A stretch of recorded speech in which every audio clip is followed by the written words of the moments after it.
Ako po si Miss Winnie at ito ang ating kwento. Isang mapagpalang araw po sa inyong lahat.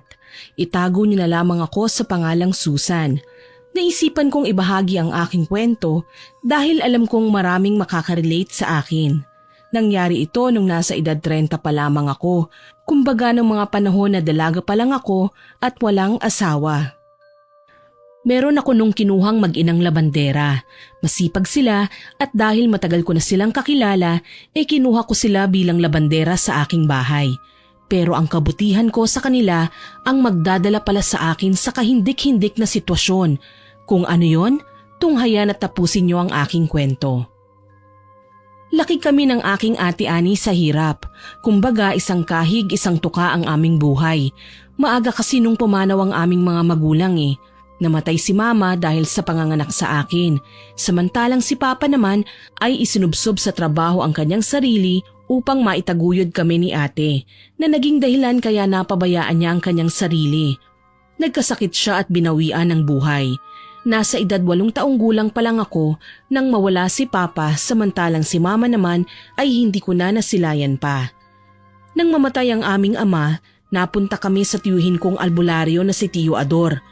Mabait siya at maalaga kahit pa abala siya sa panggagamot at pagtulong sa aming mga kabaryo na lumalapit sa kanya. Mas inuuna niya kami at hindi pinababayaan. Nang makapagtapos ng pag-aaral si Ate Ani, nagtrabaho siya upang makatulong kay Tiyo sa pagpapaaral sa akin. Tipirin mo ang mga baon mo, Susan, ha? At kung may tira ka, ilagay mo sa alkansya mo para kapag walang-wala tayong pera ay may mahuhugot ka. Palagi ako nung sinasabihan ni ate na magtipid at huwag maging magastos dahil hindi naman kami mayaman. Lumaki ako noon na responsable sa lahat ng bagay dahil ipinamulat sa akin ni ate at ni Tiyo Ador na sa buhay ng tao walang madali at hindi dapat sinasayang ang mga bagay na nakukuha at nakakamit. Laking pasalamat namin noon dahil kinupkup kami ni Tiyo. Paglipas ng panahon, nakapagtapos ako ng pag-aaral. Nagsimula akong magtrabaho sa isang kumpanya at nag-ipon ng pera upang makabili ng bahay para kay Tiyo. Barong-barong lang kasing tinitirhan namin noon. Hindi pa sa amin ang lupa, kaya naman nang makapag-ipon ako, binayaran ko ang lupang kinatitirikan ng aming bahay. Samantalang si Ate Ani naman ang siyang nagpagawa ng bahay. Labis na nagpasalamat sa amin si Tiyo Ador. Ngunit sabi naming magkapatid, ibinabalik lamang namin ang kabutihan na ibinigay niya sa amin. Kung hindi kasi dahil kay Tiyo Ador, wala kami sa estado na kinalalagyan namin. Nagsumikap kami ng aking ate. Nag-ipon at nang makalikom kami ng sapat na pera, ay nagsimula kami ng negosyo. Tandang-tanda ko pa, lutong ulam ang una naming negosyo. At pareho kaming naglalako noon sa buong baryo para lang mapaubos ang aming paninda. Nakakapagod kasing magtrabaho tapos napakaliit lamang ng kita. Kaya naman nagdesisyon kami na tumigil sa pagtatrabaho at gamitin ang ipon namin upang magsimula ng negosyo.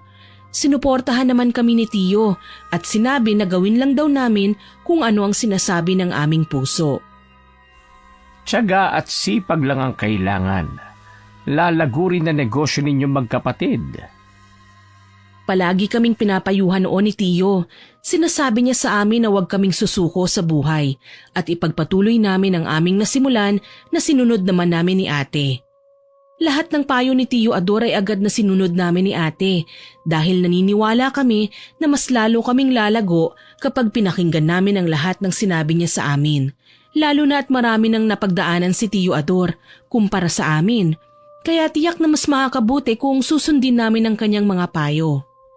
Kalaunan ay naging kilala ang aming potahe sa buong baryo at nakakarating na rin sa mga karatig. Nagkaroon kami noon ng mga suki at inirekomenda kami sa mga kakilala nila. Kaya naman mas naging kilala kami at lumago ang aming negosyo hanggang sa nakapagpatayo na kami ng pwesto. Sobrang saya ang nararamdaman namin noon at sinabi sa amin ni Tiyo na karapat-dapat kami sa aming mga natamo dahil napakabuti namin. Sabi ko noon sayang lang at wala na ang aming mga magulang, pero ganun pa man nagpapasalamat pa rin kami sa Diyos dahil hindi niya kami pinabayaan. Sa kabila ng lahat ng aming pinagdaanan, nanatili kami na matatag.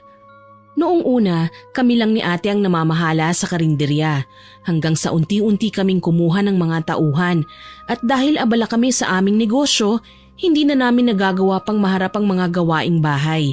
Kaya naman sinabi ko noon kay ate na maghanap kami ng mapagkakatiwalaan na siyang maglalaban ng aming mga damit na pinaghubaran. Hanggang sa nakilala namin ang suki naming mag-inang labandera na sina Mika at Nanay Pide. Kinuha namin sila bilang tagalaban ng aming mga maduduming damit.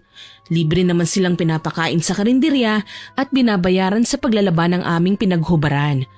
Natutuwa kaming dalawa ni ate noon sa kasipagan nilang mag-ina dahil kahit na may pasok sa eskwelahan si Mika ay tumutulong pa rin siya sa kanyang ina. At kahit na may katandaan na noon si Nanay Pide patuloy pa rin siyang nagtatrabaho para sa kinabukasan ng kanyang anak.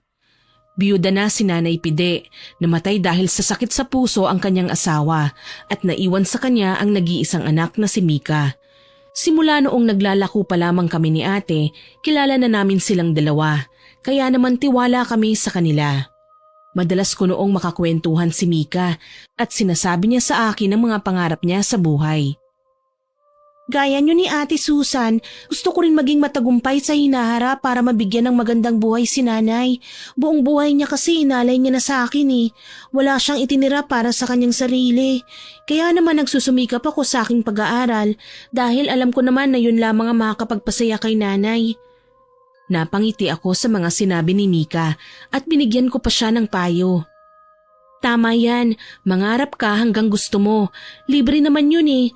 Gaya mo, nangarap lang din kami ni ate at nagsumikap sa buhay. Alam ko na balang araw gaya ko, matutupad mo ang lahat ng pangarap mo sa buhay. At kung may kailangan ka, magsabi ka lang sa akin ha. Tutulong ako sa abot ng aking makakaya. Labis ang sayang naramdaman ni Mika sa mga sinabi ko sa kanya. Sabi niya pa noon sa akin, natatandaan niya ang lahat ng payo na sinambit ko sa kanya at gagamitin niya yung inspirasyon sa buhay. Natuwa naman ako noon sa mga sinabi niya at nakikita ko ang potensyal ni Mika na umasenso sa buhay.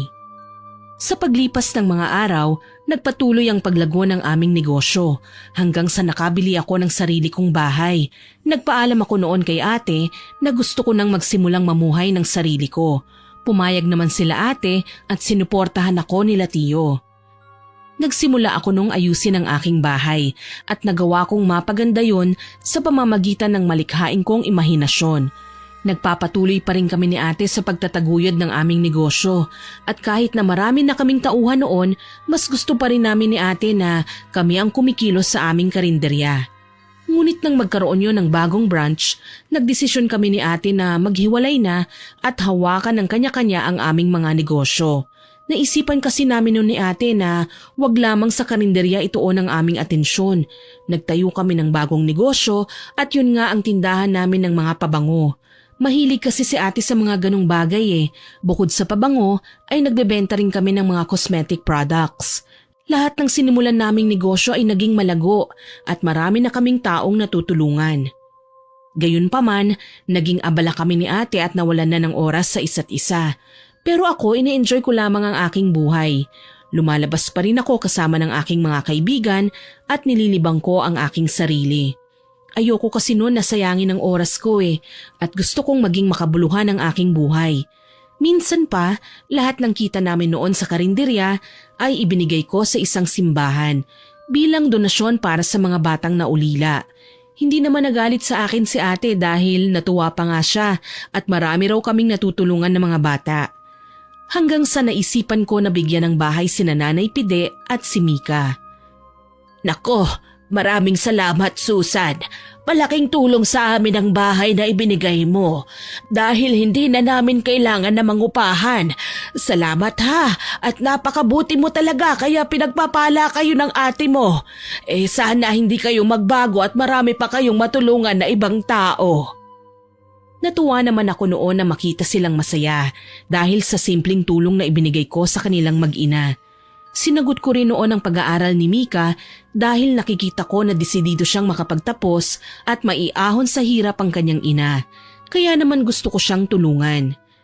Maging si ate noon ay tumulong din sa kanilang dalawa dahil natutuwa kami at naaalala namin ang aming mga sarili sa kanilang mag-ina. Pero lahat pala ng kabutihan na ginagawa namin sa kanila baliwala lamang. Paano ko nasabi ang bagay na yon? Ipagpatuloy natin ang aking kwento.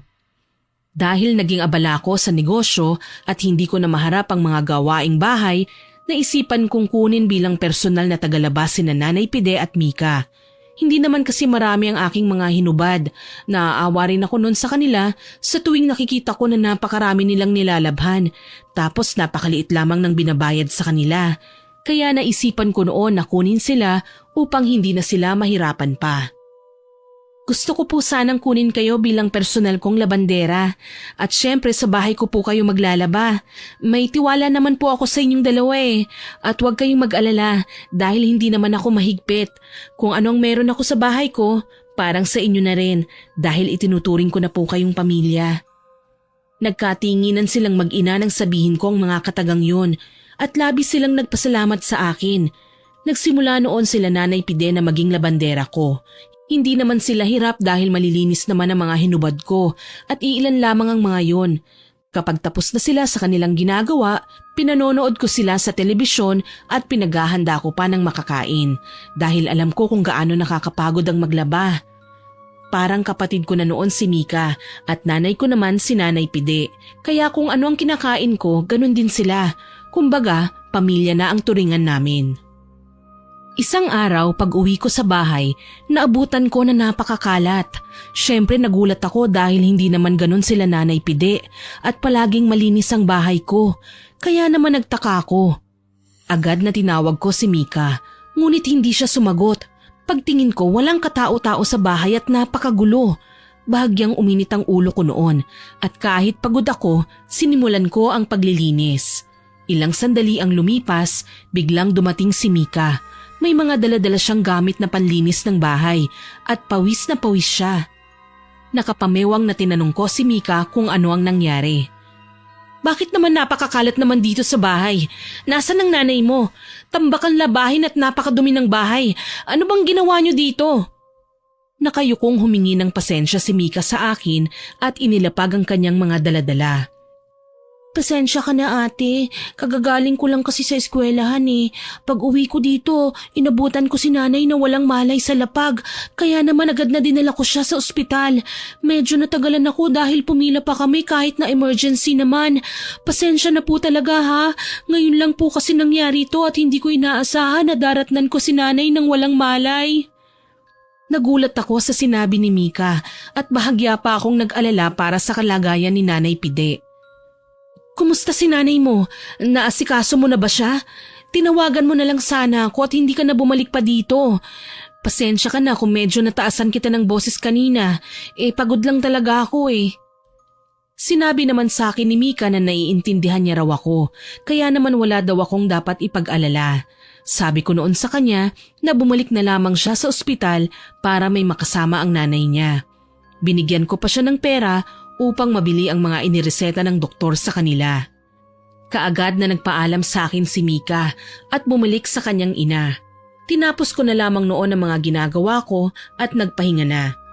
Pasado 6:00 na ng gabi nang magising ako at nakatanggap ako ng tawag mula kay Mika. Ngunit hindi ko yun nasagot dahil natulog ako at nagpahinga. Nakita ko naman ang text sa akin ni Mika at sinabi niya na nakauwi na raw sila, ngunit kailangan pa raw magpahinga ng kanyang nanay. Sinabihan ko naman siya na ayos lang yun at ako na muna ang bahala sa aking bahay. Kinabukasan, nagluto ako ng pagkain at dinalaw ko sila sa kanilang bahay. Malamya si Nanay Pide ng mga panahon na yun, kaya naman nilutuan ko siya ng nilagang baboy para makahigop ng sabaw. Pagkatapos kong pumunta sa kanila ay dumiretso na ako sa karinderya para tignan ang mga nangyayari doon. Maayos naman ang lahat kaya wala naman akong naging problema. Tumambay pa ako noon sa karinderya para pagmasdan at tignan kung ano ang mga kailangan na bilhin at kung ano ang mga wala na. Pagkatapos noon ay dumiretso na agad ako sa pamilihan at binili ang mga kakailanganin ko sa karinderya. Sobrang bilis ng oras at hindi ko na namalayan na paggabi na pala nang matapos ako sa pamimili. Inihatid ko na lamang ang mga pinamili ko sa karinderya at agad na umuwi ng bahay. Pagdating ko ay naabutan ko si Mika na nagluluto. Nandyan ka na po pala, Ate Susan. Nagluluto po ako ng makakain mo dahil bilin po yun sa akin ni Nanay. Dapat ko pong gawin ng trabaho namin dito eh. Naupo naman ako noon sa sala at pagod na napabuntong hininga. Kamusta ng nanay mo? Magsabi lang kayo sa akin kung anong kailangan niyo sa bahay ha?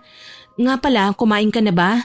Sumabay ka na lang sa akin at dalhan mo ng makakain ng nanay mo. Sinabi sa akin ni Mika na hindi pa raw siya kumakain dahil tinapos niya ang lahat ng labahin. Matapos niyang magluto ay agad na sinabayan niya akong kumain at nagkwentuhan kaming dalawa. Nga pala Ate Susan, ako nga pala ang nangunguna sa aming klase at pagdating ng araw ng aming pagtatapos, gusto ko po na nandun ka dahil naging inspirasyon ko po kayo ni Ate Annie. Natuwa ako sa sinabi ni Mika at kaagad akong pumayag sa kanyang nais. Matapos naming kumain ay umalis na rin siya kaagad dahil paiinumin pa raw niya ng gamot ang kanyang ina. Pag-alis ni Mika ay agad na tinawagan ko si Ate Annie at sinabi ko sa kanya ang mga sinambit sa akin ni Mika. Tuwang-tuwa naman si Ate Annie sa kanyang balitang narinig mula sa akin. Nagplano kaming dalawa na mag-organisa ng isang salo-salo bilang regalo para kay Mika dahil sa kasipagan niya sa kanyang pag-aaral. Alam ko kung gaano kahirap pagsabayin ang pag-aaral at pagtatrabaho. Kaya naman bilib ako kay Mika noon dahil sa murang edad niya nagagawa niyang mapagsabay ang kanyang trabaho at pag-aaral. Matapos ang araw na yon, namili ako ng mga lulutuin para sa salo-salong gagawin namin para kay Mika. Natuwa ako dahil para bang namiss ko na maghanda at magluto. Dati kasi palagi kaming nagluluto ni ate sa tuwing meron may kaarawan sa amin. Matapos kong mamili ng mga pagkain ay naisipan ko na bumili ng regalo para kay Mika.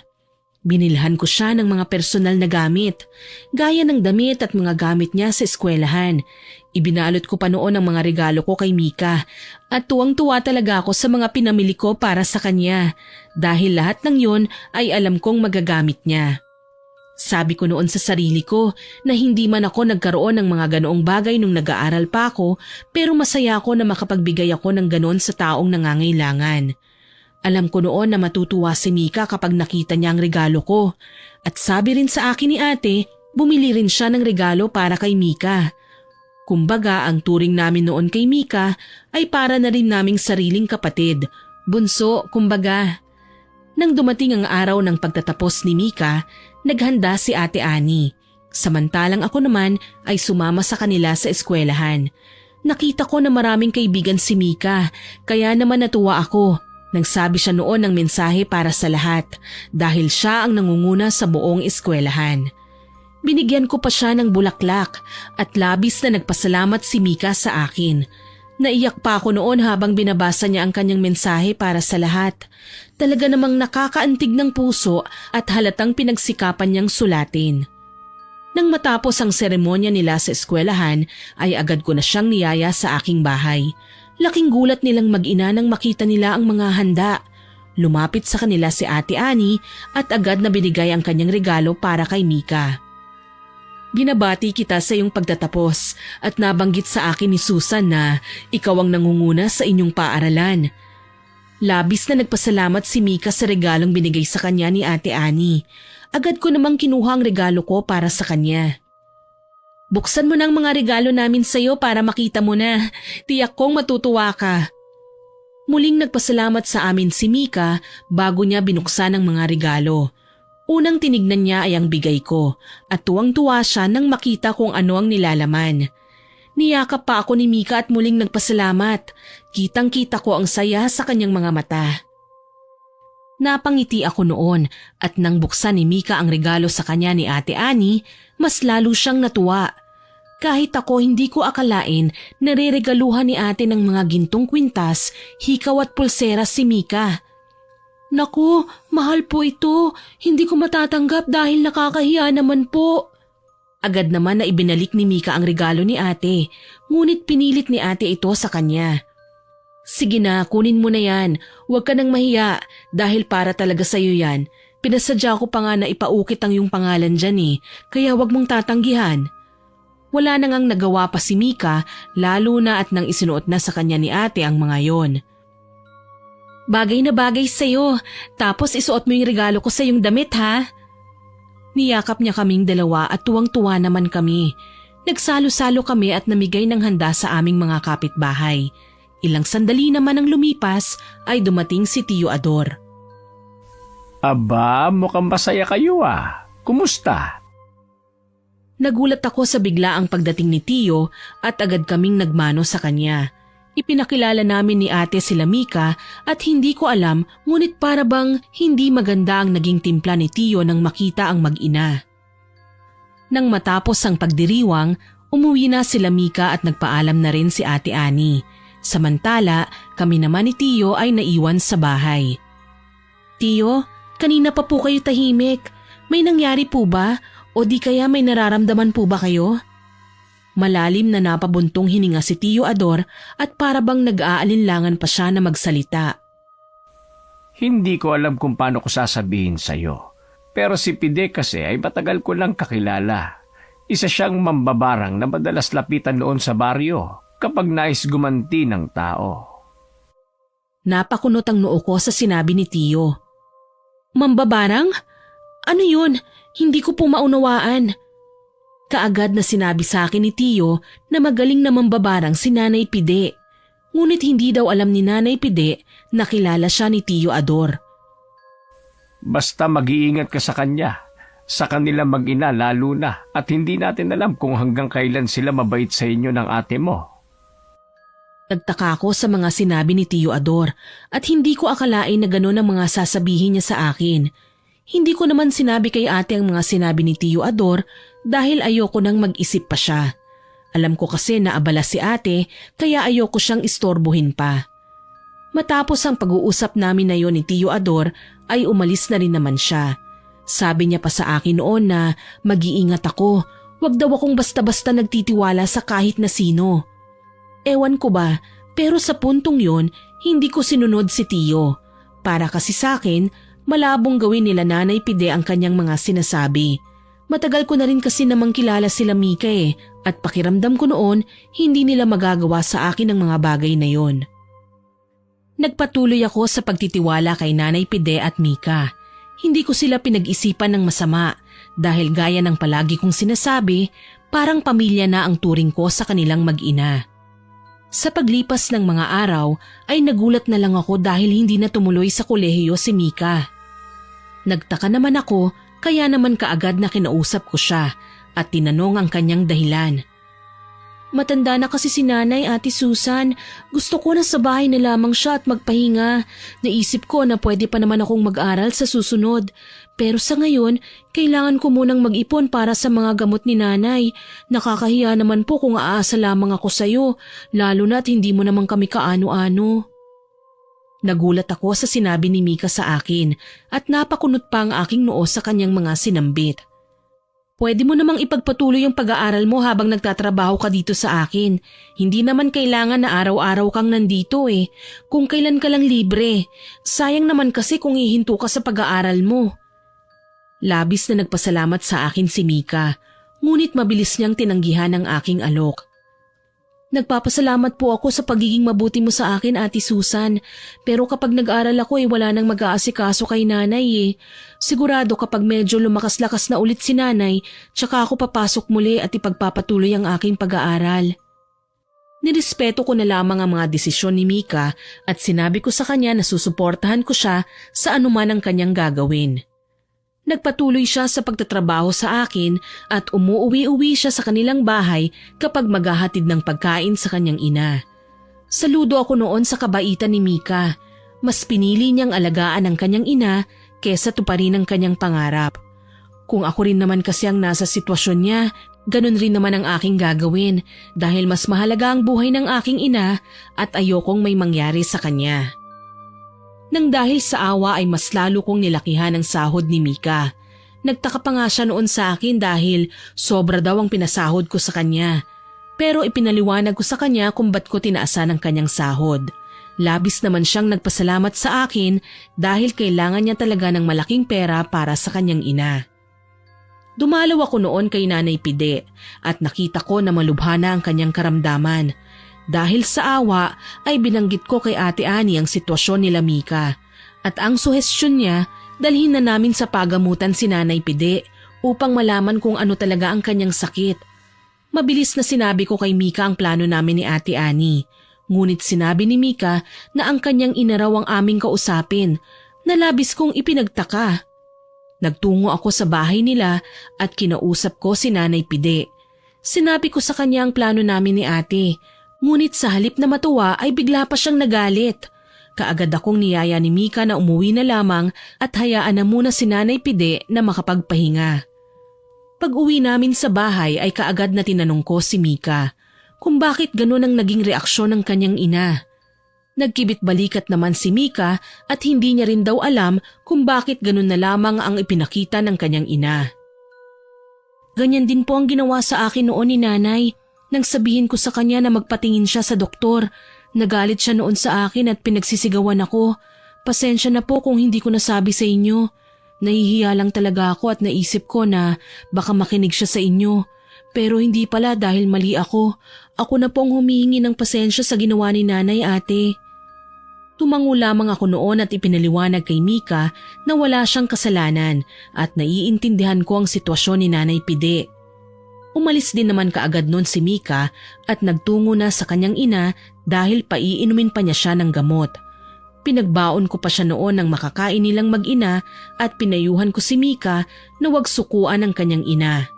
Niyakap ko pa siya ng napakahigpit at sinabi ko na kung kailangan niya ng makakausap ay nandito lamang ako sa bahay at handang makinig sa kanyang mga problema at hinaing sa buhay. Matapos ang araw na yun, ilang araw din na hindi nagtungo sa bahay si Mika. Ang sabi niya sa akin na ayaw daw kasi siyang paalisin ni Nanay Pide, kaya naman hindi siya kaagad nakapasok. Nag-aalala na ako noon sa kalagayan ni Nanay Pide dahil para bang nagbago siya. Gayunpaman sa paglipas ng mga araw, unti-unti rin naman na gumaling si Nanay Pide at sinabi sa akin ni Mika na dahil yon sa mga dasal at payo na ginawa ko sa kanilang mag-ina. Nagdaan pa nga ang mga araw, bumalik sa trabaho si Nanay Pide at labis akong natuwa sa kanyang pagbabalik. Maraming salamat sa pag-unawa sa akin noon at pasensya na sa mga nagawa ko sa iyo. Sinabi ko noon kay Nanay Pide na wala lang yon, hindi niya kailangan humingi ng pasensya dahil wala naman siyang kasalanan at nauunawaan ko ang kanyang mga pinagdadaanan. Muling bumalik sa dati ang lahat at nag-aral muli si Mika.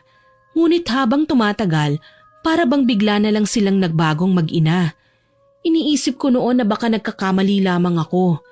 Pero habang tumatagal, napapansin ko na para bang nagiging maluho si Mika. At ganun rin si Nanay Pide na labis kong ikinagulat. Nung una, hindi ko pinapansin ang mga kilos nilang kakaiba. Ngunit habang tumatagal, unti-unti akong nawawalan ng mga alahas sa bahay. Hindi ako nag-isip ng masama sa kanilang mag-ina dahil may tiwala naman ako sa kanila. Pero isang araw, habang naliligo ako, ay nakaramdam ako na para bang may pumasok sa aking silid. Kaya naman dali-dali akong lumabas ng banyo at doon ay nakita ko si Mika. Binubuksan niya ang lalagyan ng mga alahas ko. Hawak-hawak pa niya ang mga singsing ko na gawa sa ginto. Nabitiwan ni Mika ang kanyang mga hawak-hawak nang makita niya akong lumabas ng banyo. Bakit mo hawak-hawak ang mga alahas ko? Anong gagawin mo dyan? Ha, Mika? Huwag mong sabihin na ikaw ang kumukuha ng mga nawawala kong alahas. Ibalik mo yan. Dali-daling dinampot ni Mika ang mga nahulog na singsing at ibinalik yun. Kaagad na lumuhod sa aking paanan si Mika at nagmamakaawa siya. Pasensya ka na, Ate Susan. Hindi ko na uulitin. Kailangan ko kasi na magbayad sa paaralan at kailangan na yun ngayong araw. Nagastos ko naman yung ipon namin ni Nanay dahil kailangan nang bumili ng mga gamot niya dahil ubos na. Napailing ako noon at nilapitan siya habang tinititigan ko sa mga mata. At kaya mo naisipan na nakawan na lamang ako kesa manghingi at magsabi sa akin? Alam mo naman na magbibigay ako basta sabihin mo lang sa akin. Huwag kang magnanakaw dahil masama yan. Diyan ako nagagalit eh. Ayoko sa lahat ng magnanakaw. Umamin ka nga sa akin. Ikaw rin ba ang kumuha ng mga nawala kong alahas? Tumango lamang si Mika at paulit-ulit na humingi ng tawad sa akin. Narinig naman ni Nanay Pide ang argumento naming dalawa ni Mika. Kaya naman pumasok siya sa aking silid at kapwa kami natahimik ni Mika. Anong nangyayari dito? Bakit parang galit na galit ka, Susan? May nagawa bang anak ko na hindi mo nagustuhan? Napatingin pa si Nanay Pide sa hawak ni Mika ng mga alahas ko. Ngumiti naman ako ng peke at sinenyasan ko si Mika na huwag magsasabi sa kanyang nanay dahil baka ikasama pa yon ni Nanay Pide. Naku wala Nanay Pide. Nag-iensayo lang kami nitong si Mika para sa aktingan nila sa eskwelahan. Nakahinga ako ng maluwag dahil naniwala naman si Nanay Pide sa palusot ko. Akala ko noon nagsasabi ng totoo si Mika at buong akala ko walang kaalam-alam si Nanay Pide. Pero nagkamali ako ng aking akala.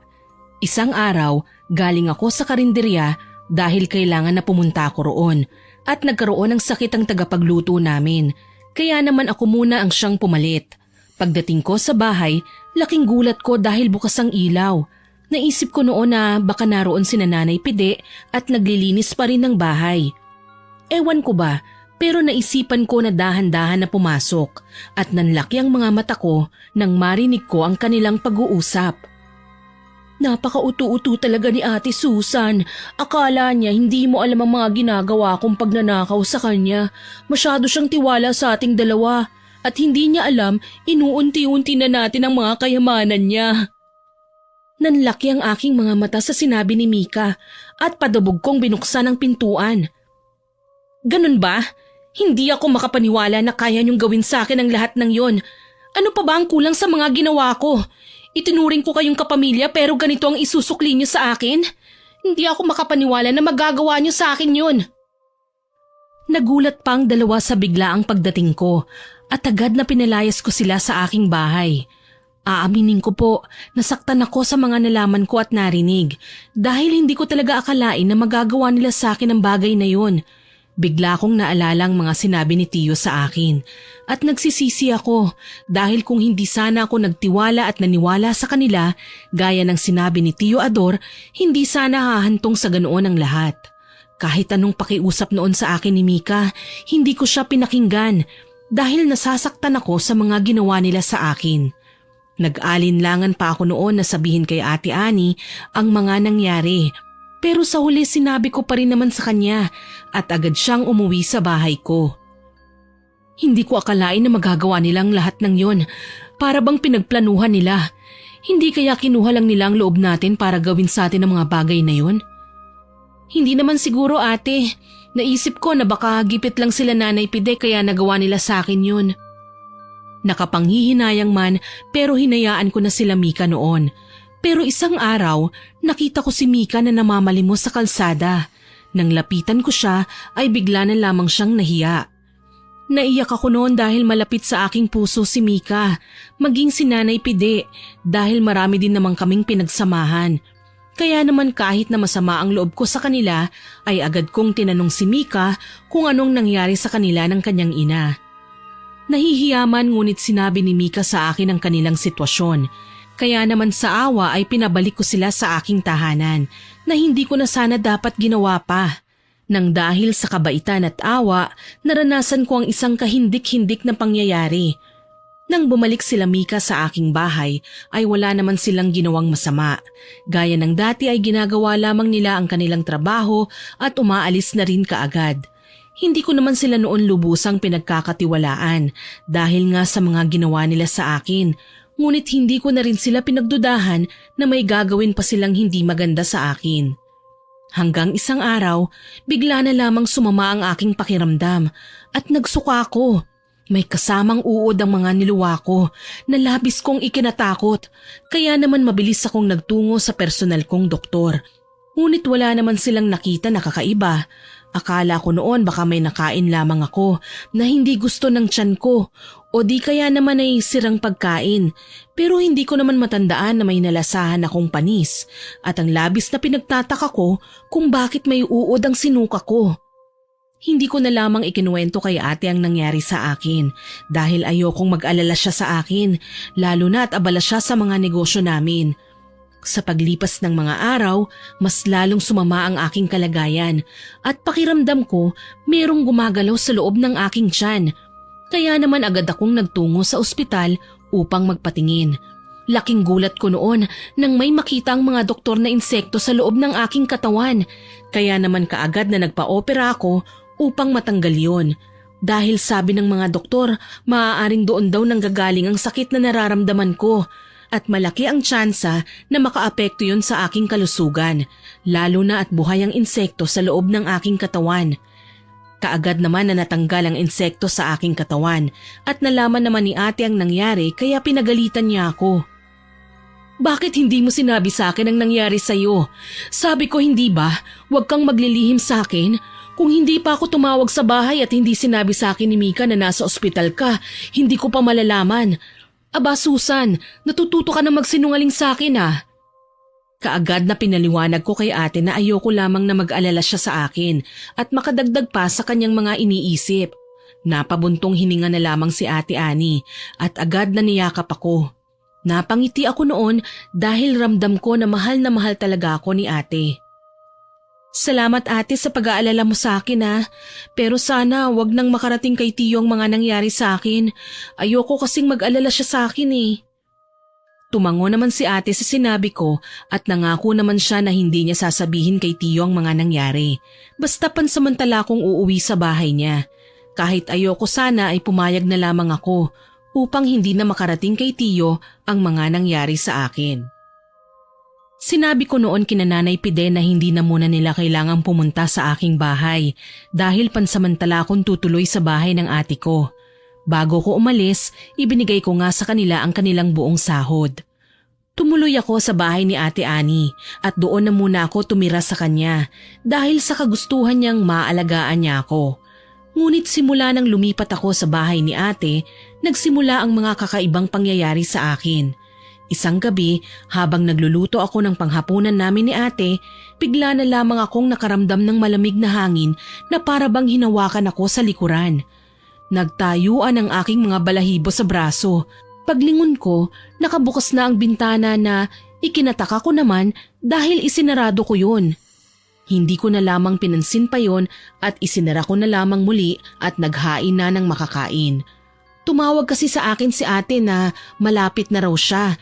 Kaya naman naghanda ako ng makakain namin. Ilang sandali pa ang lumipas, nakarinig ako ng katok sa pintuan, kaya dali-dali ko yung binuksan. Ngunit laking pagtataka ko dahil wala namang katao-tao sa labas ng aming bahay. Sinira ko na lamang ulit yon at inisip ko na baka nagkamali lamang ako ng pagkakarinig. Ngunit hindi pa ako tuluyang nakakapunta sa kusina. Muli akong nakarinig ng 3 katok at sa puntong yon napakalakas na para bang halos sirain na ang pintuan. Takot na takot ako noon. Dali-dali akong kumuha ng kutsilyo sa kusina ngunit nang sumilip ako sa bintana, wala na naman akong nakita. Labis ang dagundong ng aking puso dahil sa sobrang kaba na nararamdaman ko ng mga oras na yon. Hindi ko alam kung bakit ko naririnig ang mga katok na yon. Paulit-ulit kong narinig ang katok hanggang sa hindi ko na nga nakayanan at napasigaw na lamang ako ng dahil sa takot. Nabitawan ko na nga ang kutsilyong hawak-hawak ko at agad kong tinakpan ang aking tenga upang hindi ko na marinig pa ang katok sa labas. Umiiyak na ako ng mga oras na yon at ilang sandali ang lumipas, naramdaman ko na may humawak sa akin. Napaatras pa ako dahil sa takot ko. Bakit ka umiiyak, Susan? May nangyari ba? Kanina pa ako kumakatok pero hindi ka sumasagot. Kaya naman binuksan ko na lamang ang pintuan dahil may susi naman ako. Mabilis na niyakap ko si ate at ikinuwento ko sa kanya ang mga nangyari. Mabilis naman na nag-ikot sa paligid si ate dahil baka daw may pumasok na magnanakaw o di kaya naman ay nangtitrip lang. Ngunit wala kaming nakita na kahit na anino ng sino man. Sa labis na takot na naramdaman ko, nakatulog na ako ng gabing yon at hindi ko na nasabayan pa si ate na kumain. Ngunit hindi pa doon nagtatapos ang kababalaghan na nangyari sa akin ng araw na yon. Dahil pagsapit ng 3:00 ng madaling araw, nakarinig ako ng tila ba bumubulong sa aking tenga. Napatayo ako ngunit wala akong nakita, kaya naman naisip ko na baka guni-guni ko lamang ang mga naririnig ko. Ngunit ilang sandali ang lumipas, bigla namang may humila ng kumot ko at napasigaw na ako sa mga oras na yon. Mabilis naman na pumasok sa kwarto ko si ate, nanginginig ako noon sa takot. Ate, may humila ng kumot ko. Tapos naririnig ko may bumubulong-bulong sa akin pero wala namang tao. Ano bang nangyayari sa'yo, Susan? Baka naman binabangungot ka lamang. Doon ka na lamang matulog sa kwarto ko para kasama kita at kahit papano'y mapanatag ka dahil kasama mo ko. Buhat ng araw na yon ay palagi na akong katabi ni ate na matulog.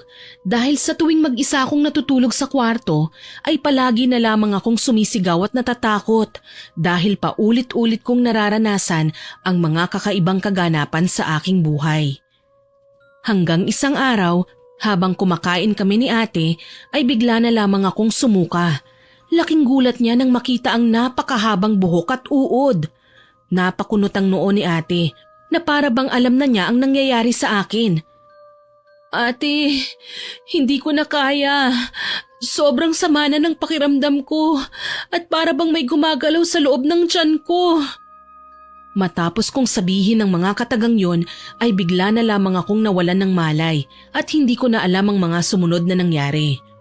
Paggising ko ay nasa tabi ko si ate at hawak-hawak ang aking kamay. Hindi ko na magawa pang makatayo ng mga oras na yon dahil sa labis na sakit na nararamdaman ko sa aking tiyan. Pinunasan na lamang ako ni ate noon at sinuklayan ang aking buhok. Ngunit laking gulat niya nang bigla na lamang malagas ang mga buhok ko. Napasigaw ako noon sa takot at hindi ko na talaga alam ang aking gagawin dahil pakiramdam ko hindi na normal ang nangyayari sa akin. Sa tingin ko kailangan na nating lumapit kay Tiyo. Hindi normal ang nangyayari sa'yo. Pakiramdam ko binabarang ka. Malakas ang hinala ko na maaaring sila Nanay Pide ang gumawa nito sa'yo. Pero sana lang mali ako ng hinala. Ayoko sanang iparating kay Tiyo Ador ang mga nangyayari sa akin. Ngunit wala na kaming malalapitan pa ni ate. Kaagad na umuwi kami ng probinsya kung saan nakatira si Tiyo. Gulat na gulat siya nang makita ang malaking pagbabago sa akin. Pumayat kasi ako at namumutla ang aking labi. Tapos, nauubos na noon ang mga buhok ko. Tinubuan pa ako ng mga kung ano-anong sugat sa katawan at nagnanana pa yun. Nahihiya akong makita ng ibang tao ang aking kalagayan dahil talaga namang nakakadiri ang aking itsura. Alam niyo ba yung parang buhay na naaagnas na? Ganon ang itsura ko. Unang tingin pa lang sa akin ni Tiyo Ador ay napailing na siya.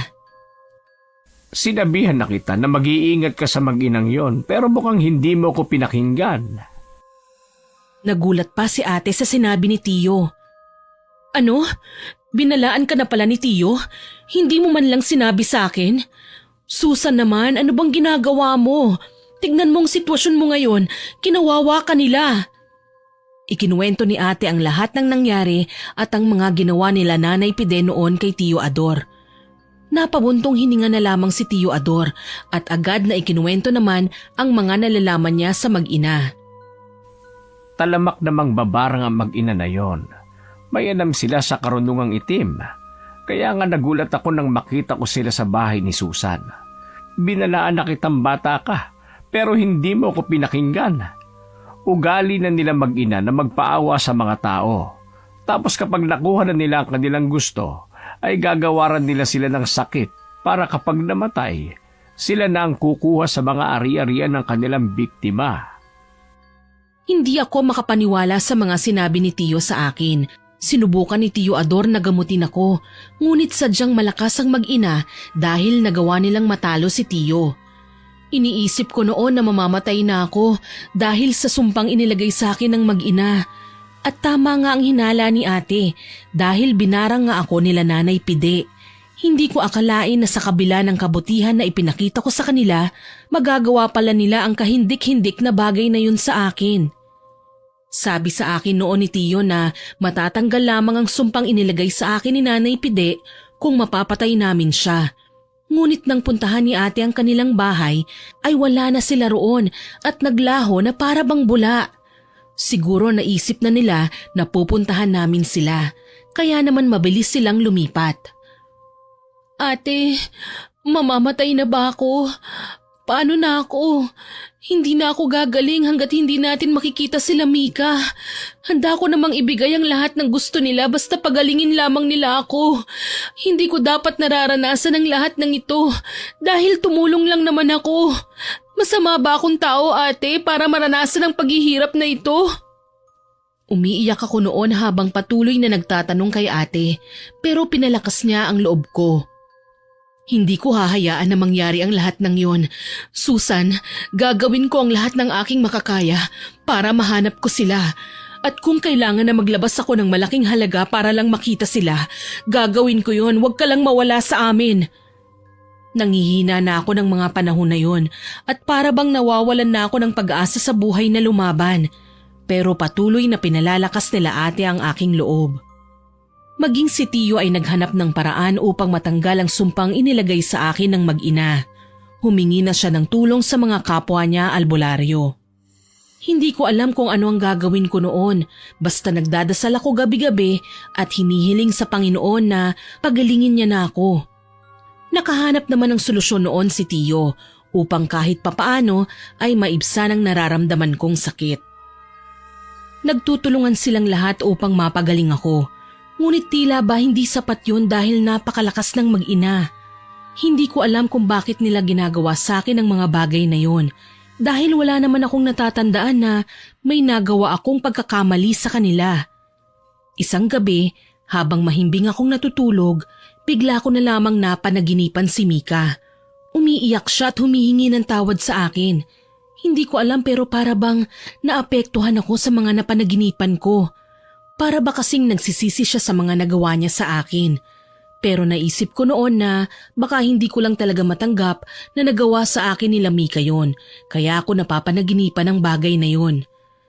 Makalipas ang 1 taon, nagpapasalamat ako dahil buhay pa rin ako. Medyo naging malakas na ako dahil sa gamot na naimbento nila Tio. Isang araw, naisipan ko na maglakad-lakad upang magpahangin.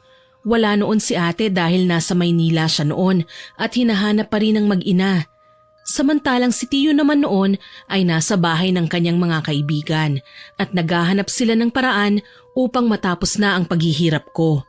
Sa totoo lang, gusto ko nang sumuko ng mga panahon na yon. Ngunit dahil sa suporta nila Tio Ador at Ate Annie, lumalaban pa rin ako at gusto kong gumaling muli. Yun na nga, habang naglalakad ako ay napansin ko na may isang babaeng nakatingin sa akin mula sa hindi kalayuan. Nang mapadpad ang tingin ko sa kanya ay bigla na lamang siyang tumakbo palayo na ikinataka ko. Nung una hindi ko yun pinapansin dahil sa isip-isip ko baka nagtataka lamang siya sa itsura ko. Pero habang tumatagal para bang nawiwirduhan na ako sa kanya. Kaya naman isang araw habang naglalakad ako, sinadya ko nang magkunwaring nadapa ako. At gaya ng inaasahan ko, mabilis niya akong nilapitan at tinulungan niya akong makatayo. Akmang aalis na sana siya ngunit mahigpit ko siyang hinawakan, dahilan upang hindi siya makalayo sa akin. Tinanggal ko ang kanyang talukbong sa muka at nanlaki ang aking mga mata nang makita ko na ang babaeng yun ay walang iba kung hindi si Mika. Anong ginagawa mo dito sa probinsya ng tiyo ko? At nasan ang nanay mo? Bakit tinataguan na kami? Bakit niyo ako binarang? Ano ba ang pagkakamali ko na nagawa ko sa inyo? Hindi ko siya hinayaan noon na makaalis at tinakot ko siya na sisigaw ako kapag nagpumiglas siya. Sasabihin ko yung totoo sa iyo kung nasan si nanay, pero ipangako mo sa akin ate na hindi mo ako idadamay ha. Hindi mo rin sasabihin sa kanya na ako ang nagturo ng kinaroroonan niya. Nagulat ako sa mga sinabi ni Mika dahil bakit naman niya ilalaglag ang sarili niyang ina? Paano ako makakasiguro na nagsasabi ka ng totoo? Umpisa pa lang niloko mo na ako, kayong dalawa ng nanay mo, at nagawa pa ninyong lagyan ako ng sakit. Umiyak noon si Mika at lumuhod sa aking harapan, pero hindi na ako naniniwala sa kanya kahit na nagmamakaawa pa siya sa akin. Kaagad naman na ipinaliwanag sa akin ni Mika kung ano ang katotohanan. Aaminin ko, ako ang nag-udyok kay nanay na barangin ka para makuha namin ang kayamanan mo. Pero habang tumatagal, nakukonsensya na ako. Kaya sinabihan ko siya noon na tigilan ka na niya dahil wala na rin naman kaming mapapala pa. Pero nagalit siya sa akin at tinakot niya ako. Pero bakit mo naman sinasabi ang lahat ng ito? Gayong nanay mo siya. Baka naman pakulo niya lamang ito. Matagal na akong hindi umuuwi sa bahay. Simula nang malaman ko na hindi naman talaga ako tunay na anak. Nakilala ko na ang tunay kong mga magulang at ninakaw lamang pala ako ni Nanay Pide sa kanila dahil nagagalit siya sa tunay kong magulang. Pero hindi niya pa rin ako tinitigilan at binigyan niya rin ng sakit ang mga tunay kong magulang. Natatakot ako na baka pati ako idamay niya sa kanyang galit. Kaya naman hinanap ko kung saan kayo nakatira. Matagal ko nang gustong sabihin sa iyo ang totoo pero nauunahan ako ng takot eh. Patawarin mo ako, Ate Susan, sa mga kasalanan ko sa iyo. Gulat na gulat ako sa mga isiniwalat ni Mika sa akin. Pero syempre, hindi kaagad ako naniwala. Kaya naman sinama niya ako sa tahanan ng sinasabi niyang tunay niyang magulang. Doon ko nakita ang kanilang kalagayan, kaya naman binigyan ko sila ng gamot na ginawa ni Tiyo. Kailangan mong makipagtulungan sa amin. Hindi mo kailangan matakot dahil kasama mo kaming lalabanan si Nanay Pide. At kung gusto mo talagang maisalba ang buhay ng iyong tunay na magulang, tutulong ka sa amin. Tumango naman si Mika at pumayag sa aking sinabi. Hinatid niya ako pabalik ng bahay at niyakap ako ng napakahigpit ni Ate Ani nang makauwi ako. Ngunit nang makita niya si Mika, sinampal niya siya ng paulit-ulit na agad ko namang inawat. Ang kapal din naman ang pagmumukha mo na magpakita pa dito sa amin sa kabila ng ginawa niyo sa aking kapatid. Halos ikamatay niya ang sumpang inilagay niyo sa kanya. Kaagad na humingi ng pasensya si Mika kay Ate Ani at ipinaliwanag ang mga nangyari. Pinatotohanan ko naman ang lahat ng sinabi niya. Nandito si Mika para makipagtulungan sa akin upang mahanap natin si Nanay Pide at nang matapos na ang kasamaan niya dahil maging ang tunay na magulang ni Mika, binigyan niya rin ng sakit kagaya ko. Hindi pa rin ako lubusang naniniwala sa babae na yan. Baka mamaya kasabwat pa niya ang mga ipinakilala niyang magulang sa'yo. Hintayin natin si Tiyo at siya ang magdedesisyon. Naintindihan ko noon si ate at nais niya lamang na makasiguro na hindi nagsisinungaling si Mika sa amin. Dumating naman si Tiyo at napangiti siya nang makita si Mika. Nandito na pala ang inaasahan kong bisita na makakatulong sa atin sa paghahanap kay Pide. Pabuti naman na pagtanto mo na mali ang inainahan mo. Akala ko kagaya ka pa rin ng dati, na ututo at sunod-sunuran sa lahat ng sinasabi niya. Nagulat naman si Mika sa mga sinabi ni Tiyo Ador at hindi siya makapaniwalang kilalang kilala siya ng aking tiyuhin. Paano niyo nalaman ang lahat ng yun? Hindi ko pa naman sinasabi sa inyo ah. Takang-taka si Mika sa mga nalalaman ni Tiyo at agad namang nagpaliwanag si Tiyo Ador. Matagal ko na kayong kilala. Maliit ka pa noon na makalaban ko ang iyong ina at ginamit ka pa niya laban sa akin. Sinabi ko na sa iyo ang katotohanan noon pero hindi ka naniwala sa akin at mas pinanigan mo ang tinuturing mong ina. Nanlaki ang mga mata ni Mika na para bang naaalala na niya ang lahat at noon din ay nakilala niya si Tiyo Ador. Kayo pala yun. Kaya pala nung nakita ko kayo noon sa bahay ni Ate Susan, parang pamilyar kayo sa akin. Nandito ako para makipagtulungan sa inyo. Sabihin niyo lamang sa akin kung ano ang maitutulong ko para matapos na ang kasamaan ni Nanay Pide. Naniwala si Ate Ani sa mga oras na yon. Dahil pinatunayan ni Tiyo na nagsasabi ng totoo si Mika. Sabihin mo sa amin kung saan nagtatago si Pide. Kami na ang bahala at manahimik na lamang kayo rito sa bahay. Huwag kayong mag-alala dahil walang masasaktan sa inyo dahil matagal na namin pinaghandaan na makaharap si Pide. Natahimik bigla si Mika. Akala ko nga hindi na siya magsasalita Pero sabi niya sa akin, bigla na lamang daw nanikip ang kanyang dibdib at naalala niya ang kanyang mga magulang. Kaya naman hindi pa man niya nasasabi kung nasan si Pide, ay bumalik na siya sa kanilang bahay. Sinamahan naman namin siya sa pag-aakala na tatakasan niya kami. Pagdating sa tahanan ng kanyang mga magulang, nanlumo kami nang makita na wala ng buhay ang mga magulang niya. Galit na galit si Mika at halos magwala na siya ng mga oras na yon. Ngunit pinigilan lamang namin siya ni ate. Alam ko na siyang may gawa nito. Wala siyang kasing sama. Itinago niya na nga ang totoo sa akin simula ng bata ako tapos kinuha niya pa kaagad ang mga magulang ko.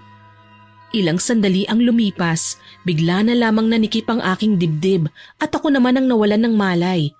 Paggising ko, nasa bahay na ako at nasa tabi ko si Mika at ate. Mas pinalala ni Nanay Pide ang iyong sakit, pero hindi na niya matatakasan sila Tiyo dahil papunta na sila sa kinaroroonan niya. Ipagdasal na lamang natin na sana magtagumpay sila Tiyo na matalo ang mambabarang na yon, alang-alang sa pagkamatay ng mga magulang ni Mika at sa paggaling mo. Tahimik lamang ako noon pero kinakabahan na ako sa mga mangyayari. Sabay-sabay kaming nagdasal nila ate noon upang manalo sila Tiyo laban kay Nanay Pide. Nang sa gayon ay matapos na ang aking paghihirap. Ilang sandali ang lumipas, nararamdaman ko ang pananakit ng aking ulo at nagsuka ako ng paulit-ulit. May kasama yung mga iba't ibang insekto na hindi ko malaman kung ano. Nararamdaman niya siguro na malapit na sila Mang Ador sa kanyang kinaroroonan. Kaya naman minamadali na niya ang pag-oorasyon sa'yo. Naisip ko lang kung bakit patuloy niyang ginagawa ang mga bagay na ito sa'yo. May iba pa kaya siyang dahilan? Maging kami ni Ate Ani ay natahimik sa tanong ni Mika. Napaisip rin kami at tama siya. Ano naman kaya ang dahilan niya at bakit ginagawa niya sa akin ang lahat ng ito? Takang-taka na rin ako noon at napapaisip hanggang sa naalala ko ang sinabi ni Tiyo na nakalaban niya si Nanay Pide noon. Agad na sinabi naman ni Mika ang kanyang naisip. Oo nga, natatandaan ko na. Nabanggit sa akin noon ni Nanay Pide na kaya namatay ang kanyang asawa ay dahil sa isang albularyo. Baka si Tiyong tinutukoy niya at gumaganti siya sa pamamagitan ni Susan. Natahimik ako at hindi makapaniwala sa mga napagtanto namin. Pero yung totoo, Mika, hindi mo ba talaga alam ang dahilan niya? Hindi niya ba talaga sinabi sa'yo? Natahimik naman si Mika. At ilang sandali ay nakatanggap kami ng tawag mula kay Tiyo. Si Ate Ani ang siyang sumagot sa tawag na yun.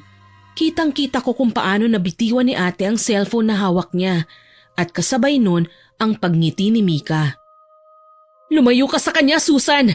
Hindi siya si Mika! Siya si Pide! Akmang hihilahin ako ni ate pero mabilis na sinakal ako ni Nanay Pide na nagpapanggap bilang si Mika. Alam ko na para bang naguguluhan kayo. Pero tapusin ninyo ang aking kwento at nang maliwanagan kayo. Biglang dumating sila Tiyo at agad na kinausap nila si Nanay Pide. Bitiwan mo ang pamangkin ko at kung may galit ka sa akin, ako ang harapin mo at parusahan. Huwag si Susan, wala siyang kasalanan sa'yo. Umawa lamang si Nanay Pide at kaagad akong hinagis, dahilan upang tumama ang ulo ko sa pader. Nanlalabo ng mga paningin ko ng mga oras na yon. Pero nilabanan ko. Paghawak ko sa ulo ko, nakita ko ang dugo sa aking kamay. Mabilis naman na nilapitan ako ni Ate Ani at nilagyan niya ng tela ang ulo ko upang maibsan ang pag-agos ng dugo. Ano bang ginawa namin sa iyong kasamaan para gawin mo ang lahat ng ito sa kapatid ko? Nagawa mo pang patayin si Mika dahil ayaw mong malaman namin ang kinaroroonan mo? Tumawa naman noon si Nanay Pide at sinagot ako. Bakit hindi nyo tanungin ang magaling nyong tiyuhin kung bakit ko ginagawa ang lahat ng ito at kung ano ba ang koneksyon nyo kay Mika? Naguguluhan na ako ng mga panahon na yun at hindi ko na alam kung ano ba ang mga sinasabi niya. Walang hiya ka. Ninakaw mo na nga sa akin ang anak ko. Pinatay mo pa siya. Naguluhan kami ni ate sa mga sinabi ni Tiyo Ador. Ngunit alam namin na hindi yun ang oras para magtanong sa kanya. Dahil nasa kalagitnaan kami ng pakikipaglaban sa isang tao na hindi namin malaman kung demonyo na nga ba. Nakakatuwa naman dahil ako pa talaga ang pinagbibintangan mo na pumatay kay Mika samantalang ikaw naman ang kumitil sa buhay ng sarili mong anak. Oo, tama kayo nang narinig Susan. Anak nga ni Ador si Mika at pinagpalit ko ang aming anyo upang mapaslang siya ng tiyuhin niyo. Nang sa ganoon, maramdaman niya ang sakit na dinamdam ko noon. Di ba ang saklap?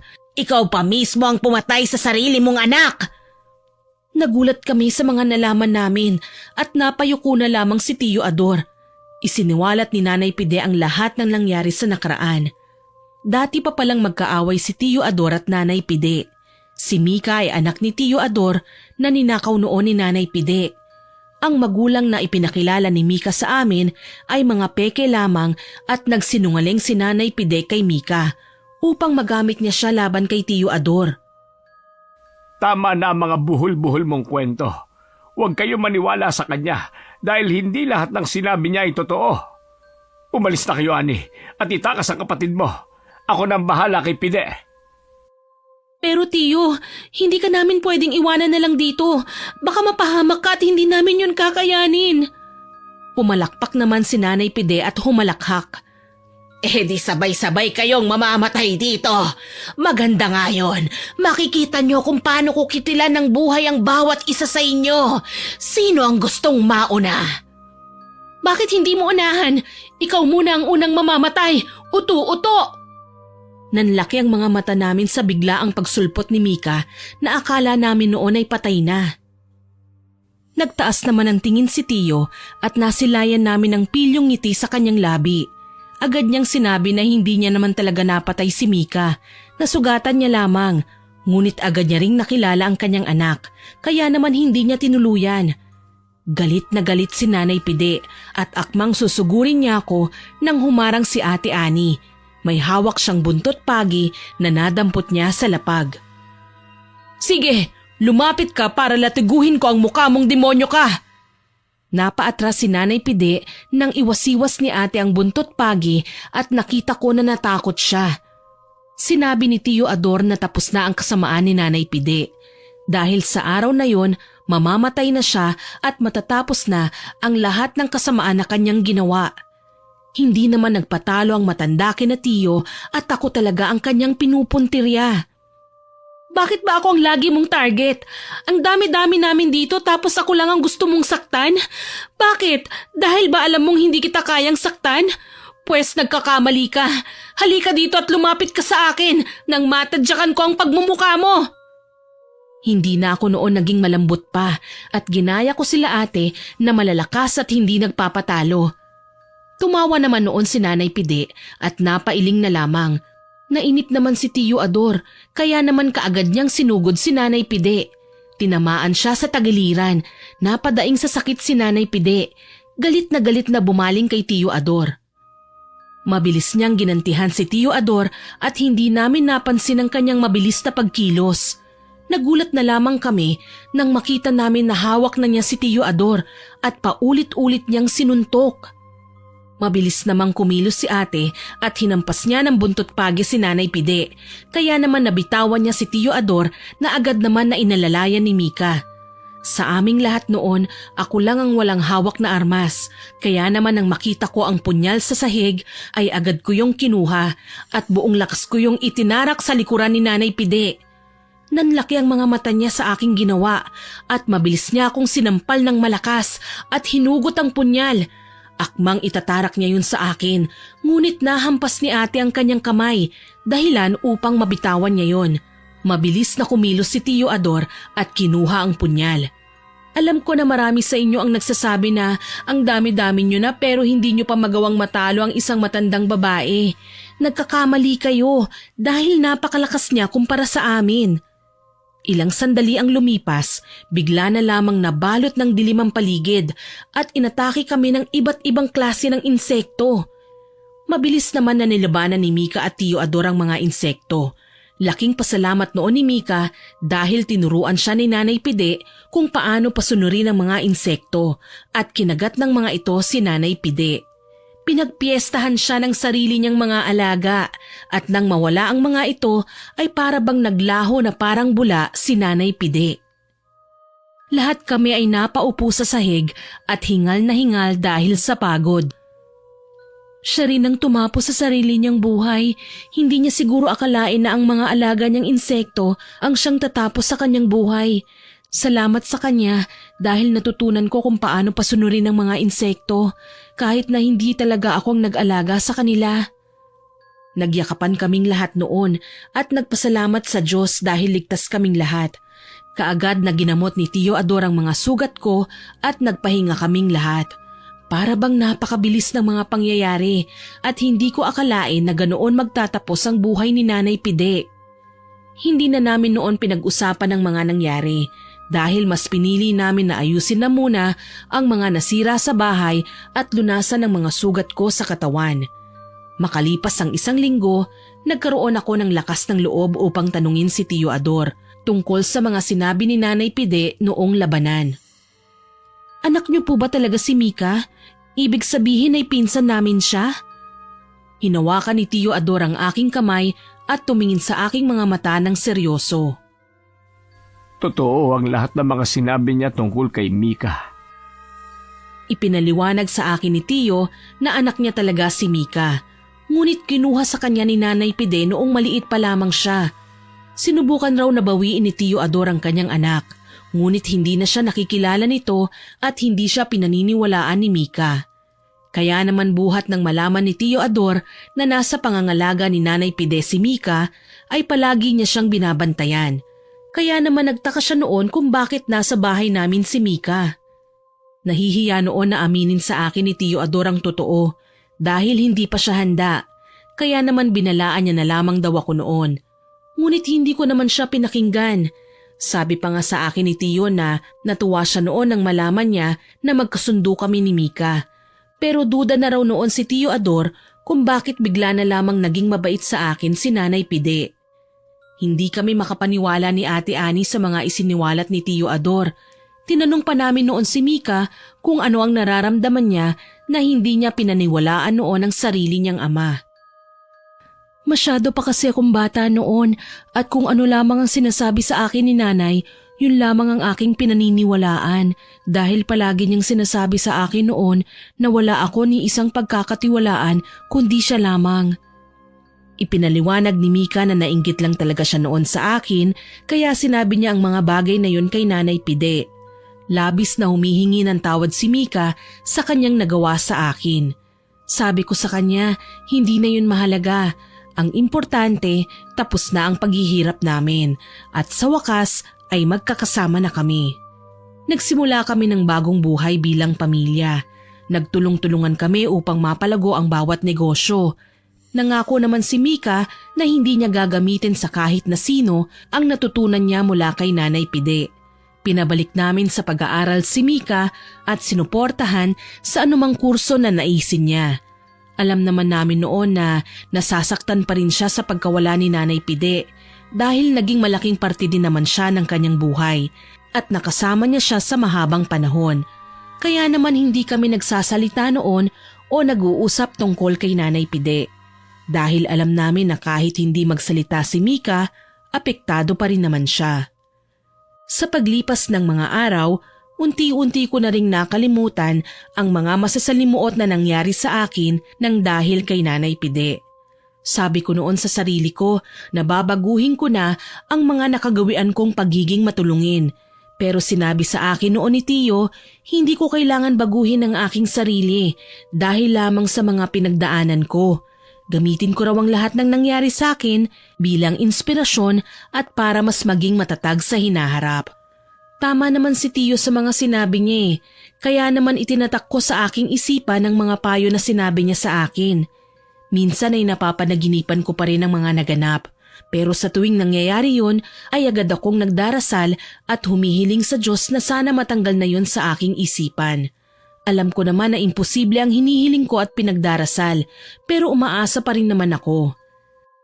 Sa paglipas ng taon, nakapagtapos bilang isang doktor si Mika dahil nais niya raw na makapagpagaling ng mga may sakit.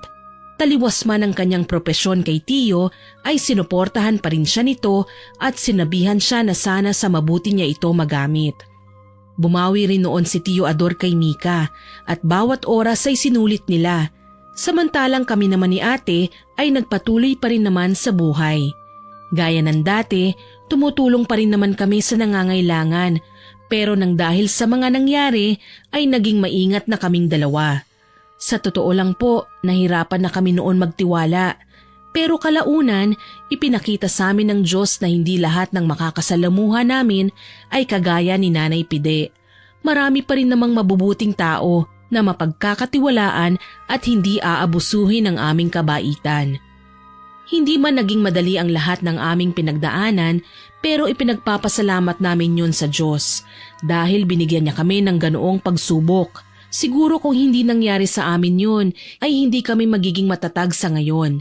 Ginawa naming inspirasyon ang mga naganap sa aming buhay at mas lalo kaming naging mabuting tao at naging matatag sa lahat ng pagsubok.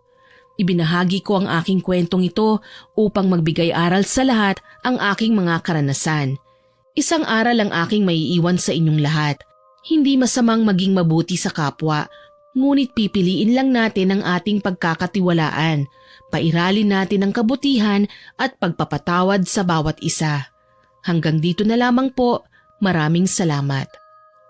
Naway nagustuhan niyo ang aking ibinahaging kwento. Ako po si Miss Winnie na nagsasabing hanggang sa muli at salamat sa inyong pakikinig.